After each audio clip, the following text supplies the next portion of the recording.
Welcome to Celeb Scene Central. Emily in Paris is now. Emily in Rome? That's right, at least for now. Emily, Lily Collins, is living out her best Lizzie McGuire movie fantasies in Italy's capital. The season ends with her moving to Rome to set up and run Agents Gratto's new office in the city, where she'll be working with her latest love interest Marcello, Eugenio Franceschini. A lot happens before that though. Camille decides to adopt a child, and do things on her own. Sylvie's stepdaughter Genevieve, Talia Besson, comes to stay in Paris and shake things up both at Agents Gratto and between Gabriel and Emily. Mindy and Nico break up when he destroys her and the band's chance at Eurovision, but ultimately things work out because Chinese pop star calls and wants Mindy to be a judge and sing her new song.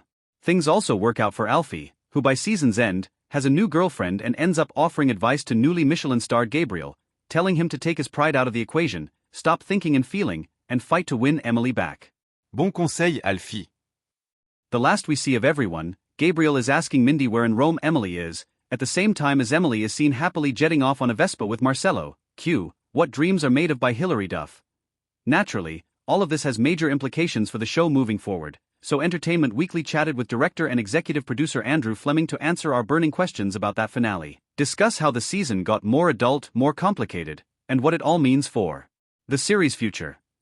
How long did you guys consider this idea of having Emily out of Paris, and how did it develop over time? Andrew Fleming. Well, we knew that there were places where we wanted to go in France.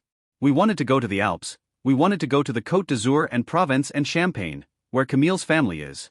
But Darren Star, series creator, and I have been talking about this since the beginning, that Rome would be the next logical place just because it's sort of the Een to Paris young, it's the romantic city in Europe that isn't Paris. I mean, there are a lot of romantic cities in Europe, but it's the other big thing. And also Sylvie's character lived in Italy and speaks Italian, and so does Luke, Bruno Guari. So there was this organic way to kind of enter the culture that way. Logistically, what was it like to have the production switch over to being in Rome when Paris has been home base for so long? We finished Paris, and then the rest of the shoot was in Rome, which was sort of good.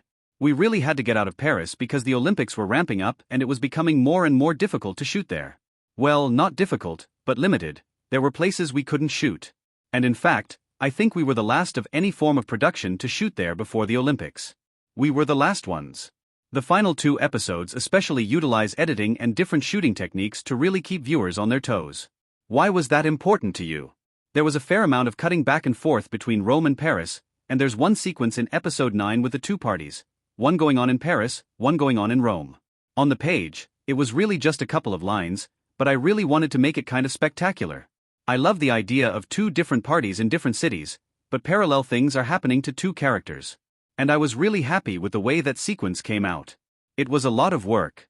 And then the finale, the very last couple of scenes are mostly in Rome, but there's this kind of trompe-l'oeil, trick of the eye, where you're in between Paris and Rome for a moment there without giving anything away. Here's the sequence that takes place in Rome with Emily and Marcello, but we catch glimpses of what's happening with Gabriel, and that was fun. It was like a little bit of a trickery going on in terms of technique.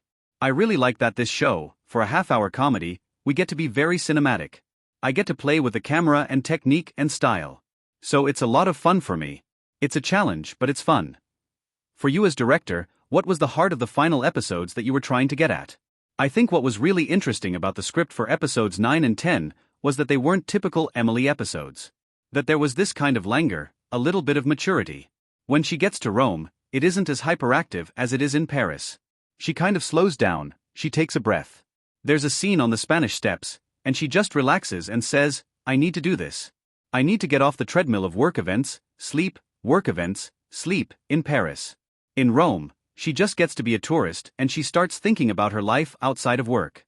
And that's really what the season, especially the end of the season, is really about, her appreciating her life and not necessarily making work everything. Let's talk about Mindy. Were you disappointed not to do Eurovision? And will this mean we get to see Chinese pop star? It's possible, we're set up for it. I was wondering how we were going to do Eurovision, and we kept wondering about that. And then I got distracted by this other thing, which was doing a musical number at Crazy Horse, and that was my musical number quotient for the end of this season. Laughs. And that was a lot of fun. That was very challenging. It was a huge endeavor.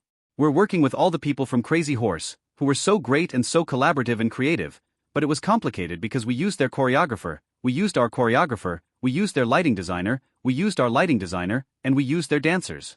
And so it took a long time, but I love the way it came out.